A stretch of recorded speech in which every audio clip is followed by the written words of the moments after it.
आकाशवाणी गोरखपुर से प्रादेशिक समाचार।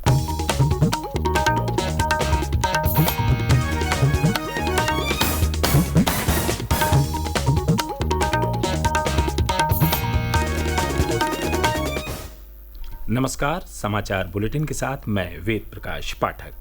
पहले मुख्य समाचार। प्रधानमंत्री नरेंद्र मोदी ग्रामीण और शहरी भारत के कारीगरों और शिल्पकारों की सहायता के लिए आज पीएम विश्वकर्मा योजना का करेंगे शुभारंभ। केंद्रीय स्वास्थ्य मंत्री मनसुख मांडविया ने आगरा में अंगदान संकल्प कार्यक्रम को किया संबोधित। कहा, अगले वर्ष के अंत तक देश के सभी अस्पतालों में उपलब्ध होगी अंग प्रत्यारोपण की सुविधा। मुख्यमंत्री योगी आदित्यनाथ ने जनपदों में राजस्व के लंबित मामलों पर जताई नाराजगी। कहा, संबंधित जिलों में अधिकारी तत्काल निपटाएं पैमाइश, चकबंदी और वरासत के मामले। और मुख्यमंत्री ने प्रधानमंत्री नरेंद्र मोदी को जन्मदिन पर दी बधाई। श्री मोदी को नए भारत का शिल्पकार बताया।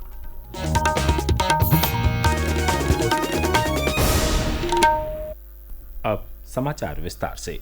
प्रधानमंत्री नरेंद्र मोदी आज विश्वकर्मा जयंती के अवसर पर नई दिल्ली के इंडिया इंटरनेशनल कन्वेंशन सेंटर में पीएम विश्वकर्मा योजना का शुभारंभ करेंगे।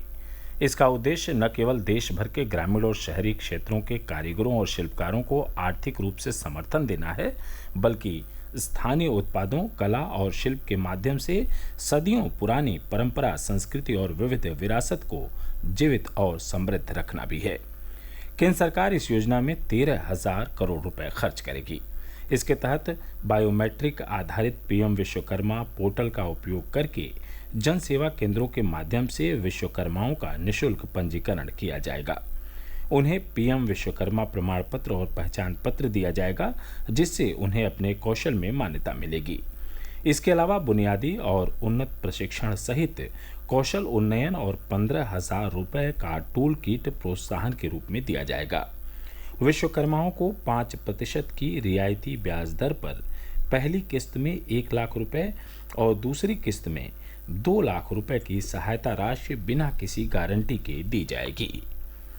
प्रधानमंत्री के कार्यक्रम के साथ कई केंद्रीय मंत्री प्रदेश के विभिन्न जिलों में आयोजित कार्यक्रमों में शामिल होंगे। रक्षा मंत्री राजनाथ सिंह लखनऊ में, भारी उद्योग मंत्री डॉक्टर महेंद्र नाथ पांडे वाराणसी में, महिला एवं बाल विकास मंत्री स्मृति ईरानी झांसी में और सड़क परिवहन और राजमार्ग राज्य मंत्री वीके सिंह गोरखपुर में सम्मिलित होंगे। मुख्यमंत्री योगी आदित्यनाथ ने कल लखनऊ में विश्वकर्मा श्रम सम्मान योजना के अंतर्गत टूल किट और 50,000 करोड़ रुपए के ऋण वितरित किए। इस अवसर पर मुख्यमंत्री ने कहा कि कोई भी बड़ा उद्यम तब तक सफल नहीं हो सकता जब तक एसएसएमई का बड़ा क्लस्टर उसके पास न हो, और इस दृष्टि से उत्तर प्रदेश सौभाग्यशाली है। उन्होंने कहा कि एक जनपद एक उत्पाद योजना ने पारंपरिक उद्यम में जान फूंकने का काम किया है। मुख्यमंत्री ने कहा कि रोज कमाने खाने वाले व्यक्ति के लिए प्रयास होना चाहिए कि उसे ट्रेनिंग के दौरान एक निश्चित मानदेय भी मिले। केंद्रीय स्वास्थ्य मंत्री डॉक्टर मनसुख मांडविया ने कहा है कि वर्ष 2024 के अंत तक देश के सभी अस्पतालों में अंग प्रत्यारोपण की सुविधा उपलब्ध हो जाएगी। इसके लिए अस्पतालों को आर्थिक सहायता भी दी जाएगी। कल आगरा में आयुष्मान भव अभियान के तहत आयोजित अंगदान संकल्प कार्यक्रम में उन्होंने कहा कि सरकार इसके लिए सभी डॉक्टरों को प्रशिक्षण देगी। डॉक्टर मांडविया ने कहा कि सरकार प्रत्यारोपण कराने वाले गरीबों को दवा खरीदने के लिए हर महीने 10,000 रुपये देगी। सरकार का लक्ष्य अंगदान को 2% से बढ़ाकर 60% करना है। भारत सरकार ने तय किया है ऑर्गन डोनेशन के लिए जनता आगे आए, उसको प्रोत्साहन मिले और देश के गरीब जनता भी और उसका छोटा परिवार हो, मजदूरी पर निर्भर हो, उसको कोई ऑर्गन इम्प्लांट की आवश्यकता हो, ऑर्गन इम्प्लांट किया हो, उसको लाइफ लॉन्ग वो जिए तब तक उसको मेडिसिन लेनी होती है। सरकार ने तय किया है कि ऐसे मरीज को 10,000 रुपया प्रति माह मेडिसिन खरीदने के लिए आर्थिक सहयोग किया जाएगा। कार्यक्रम में केंद्रीय स्वास्थ्य मंत्री ने 23 एकीकृत सार्वजनिक स्वास्थ्य प्रयोगशालाओं और 87 ब्लॉक सार्वजनिक स्वास्थ्य इकाइयों की आधारशिला रखी तथा सरोजनी नायडू मेडिकल कॉलेज में सुपर स्पेशलिटी ब्लॉक का उद्घाटन और अंगदान रजिस्ट्री का अनावरण किया। इस अवसर पर केंद्रीय स्वास्थ्य राज्य मंत्री एसपी बघेल ने आकाशवाणी समाचार को बताया कि देश में प्रति 10 लाख आबादी में से 1% से भी कम लोग अंगदान करते हैं। श्री बघेल ने कहा कि उन्होंने स्वयं भी अंगदान की शपथ ली है। इस अवसर पर मुख्यमंत्री योगी आदित्यनाथ ने वीडियो संदेश में कहा कि प्रधानमंत्री नरेंद्र मोदी के नेतृत्व में सरकार ने हमेशा नागरिकों के स्वास्थ्य और भलाई को सर्वोच्च महत्व दिया है। मुख्यमंत्री योगी आदित्यनाथ ने लोगों की समस्याओं के त्वरित निस्तारण के लिए व्हाट्सएप पर chief minister office Uttar Pradesh नाम से आधिकारिक व्हाट्सएप चैनल शुरू किया है। उन्होंने लोगों से इस चैनल से जुड़ने की अपील की है, जिससे मुख्यमंत्री कार्यालय से सीधे और त्वरित सूचनाएं लोगों को प्राप्त हो सकें। व्हाट्सएप ने हाल ही में अपने मंच पर चैनल बनाने की सुविधा शुरू की है। प्रादेशिक समाचार आप आकाशवाणी गोरखपुर से सुन रहे हैं। यह समाचार बुलेटिन हमारे YouTube channel AIR news Gorakhpur और ट्विटर हैंडल AIR न्यूज़_GKP पर भी उपलब्ध है। मुख्यमंत्री योगी आदित्यनाथ ने राजस्व मामलों और IGRS रैंकिंग में खराब प्रदर्शन करने वाले जिलों के अधिकारियों को चेतावनी देते हुए कहा कि वे अपने जिलों में लंबित मामलों को तत्काल निस्तारित करें। श्री योगी ने पैमाइश, वरासत, नामांतरण, चकबंदी और प्रमाण पत्र जारी करने में हो रही देरी पर नाराजगी जताई।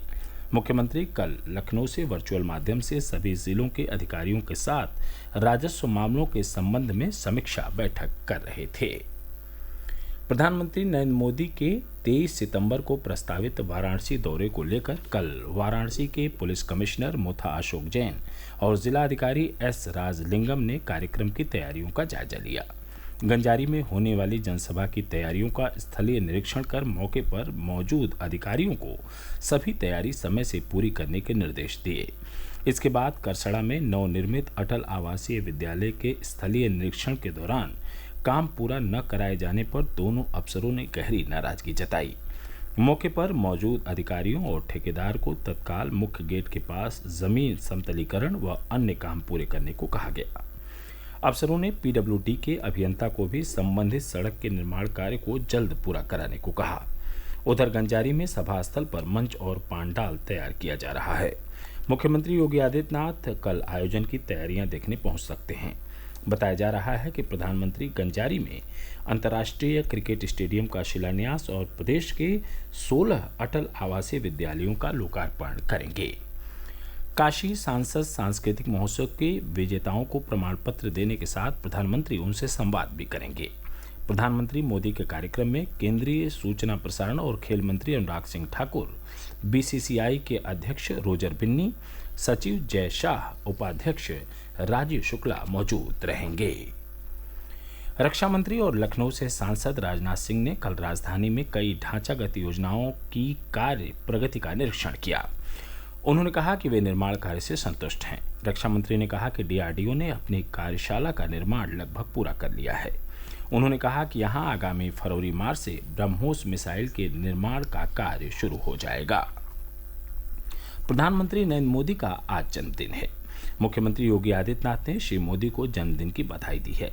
अपने संदेश में उन्होंने कहा कि नए भारत के शिल्पकार और विश्व के सर्वाधिक लोकप्रिय नेता श्री मोदी का विकसित भारत के निर्माण के लिए समर्पण और विजन अतुलनीय है। प्रदेश पुलिस के विशेष कार्यबल STF ने बीते 30 अगस्त को मनकापुर रेलवे स्टेशन से अयोध्या जंक्शन के बीच सरयू एक्सप्रेस ट्रेन में महिला पुलिस कांस्टेबल पर हमला करने वालों के बारे में सूचना देने वाले को 1 लाख रुपए नकद इनाम देने की घोषणा की है। लोग मोबाइल नंबर 9454401210 और 9454401828 और 9454402257 पर संपर्क कर सकते हैं। सूचना देने वाले का नाम गुप्त रखा जाएगा। अज्ञात हमलावरों ने महिला कांस्टेबल पर जानलेवा हमला किया था और उसे मरणासन हाल में छोड़कर भाग गए थे। अंत में इस बुलेटिन के मुख्य समाचार एक बार फिर। प्रधानमंत्री नरेंद्र मोदी ग्रामीण और शहरी भारत के कारीगरों और शिल्पकारों की सहायता के लिए आज PM विश्वकर्मा योजना का करेंगे शुभारंभ। केंद्रीय स्वास्थ्य मंत्री मनसुख मांडविया ने आगरा में अंगदान संकल्प कार्यक्रम को किया संबोधित। कहा, अगले वर्ष के अंत तक देश के सभी अस्पतालों में उपलब्ध होगी अंग प्रत्यारोपण की सुविधा। मुख्यमंत्री योगी आदित्यनाथ ने जनपदों में राजस्व के लंबित मामलों पर जताई नाराजगी। कहा, संबंधित जिलों में अधिकारी तत्काल निपटाएं पैमाइश, चकबंदी और वरासत के मामले। और मुख्यमंत्री ने प्रधानमंत्री नरेंद्र मोदी को जन्मदिन पर दी बधाई। श्री मोदी को नए भारत का शिल्पकार बताया। इसके साथ ही प्रादेशिक समाचारों का बुलेटिन समाप्त हुआ। नमस्कार।